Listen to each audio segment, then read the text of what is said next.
Lewis and Clark State Historic Site is celebrating 20 years.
Good morning, everybody.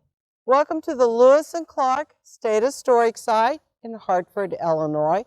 My name is Cindy Upchurch. I'm the Staff Development Specialist here, but my main focus is the volunteer team.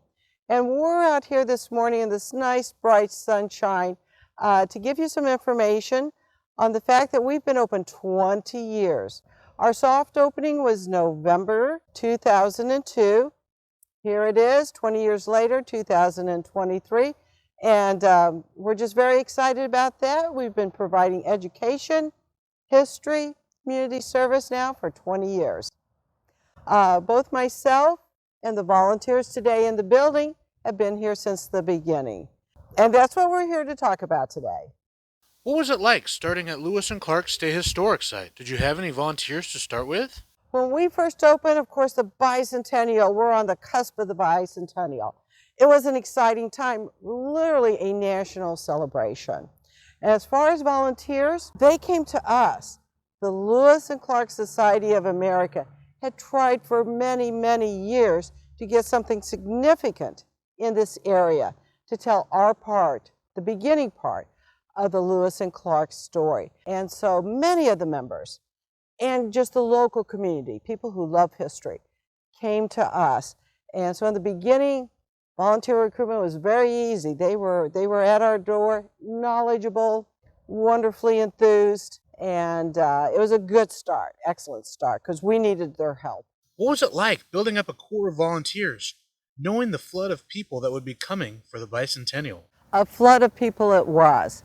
Our first year, just signing the guest book, we had 175,000 visitors. That's not counting all the grounds, just signing the guest book.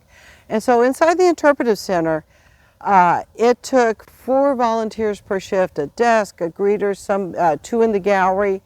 And so it was a lot of scheduling, it was a lot of team building, and then the gift shop also had volunteers. And luckily we were met with an enthusiastic crowd of volunteers. For the most part, they were retired and flexible about scheduling. They were pretty much up on their history being in this area. They've kind of grown up hearing about Lewis and Clark. And so it was a very busy start, but I think it went pretty smoothly. How did you find your volunteers? Initially, the volunteers all came from the Lewis and Clark Society of America. Since that time, it's kind of spread mainly through word of mouth. Friends tell friends, and then they kind of come and join them. Sometimes it's just happy accident.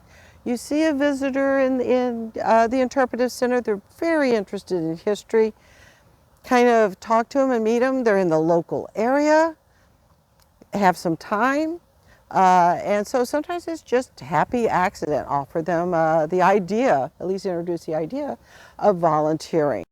How did you get all of these new volunteers up to speed on all things Lewis and Clark? Initially, I spent 20 years teaching, and so I think a background in teaching helped with that. We held some classes just to make sure everybody's kind of on the same storyline. Most people grew up with the Lewis and Clark history, hearing about it around here, but some had heard one thing and others, and you don't want anything to get exaggerated or too downplayed.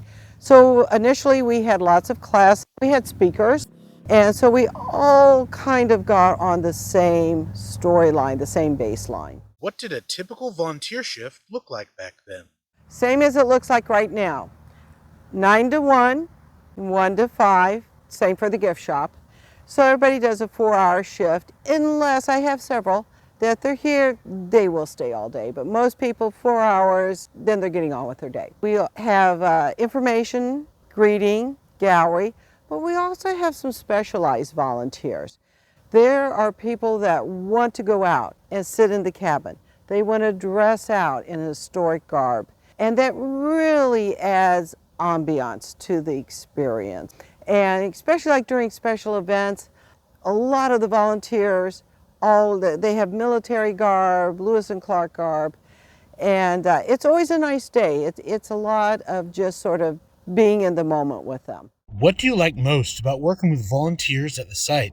I enjoy their enthusiasm about sharing history. We have many school children coming here. It's nice that people are enthusiastic in imparting the American story. It's a nice collection of people. We're all very friendly, service-oriented, education-oriented, and many of us have grown to just be great friends through the years. What if someone wants to join in on this legacy of volunteering? How can you volunteer at Lewis and Clark today? You can call us right here at the Lewis and Clark State Historic Site. The phone number is 618-251-5811. Ask for Cindy. Or if you have a computer, go to, it's all one word, campdubois.com. And on that page it will say application. Go ahead and click on that and the application will come right up. You can fill it out and get it to us. Well, thank you for letting me share this time with you today. You're always welcome to come and visit us. We're always recruiting new volunteers. The gift shop as well. And you can always find out more information on Facebook, YouTube, and campdubois.com. And have a beautiful day.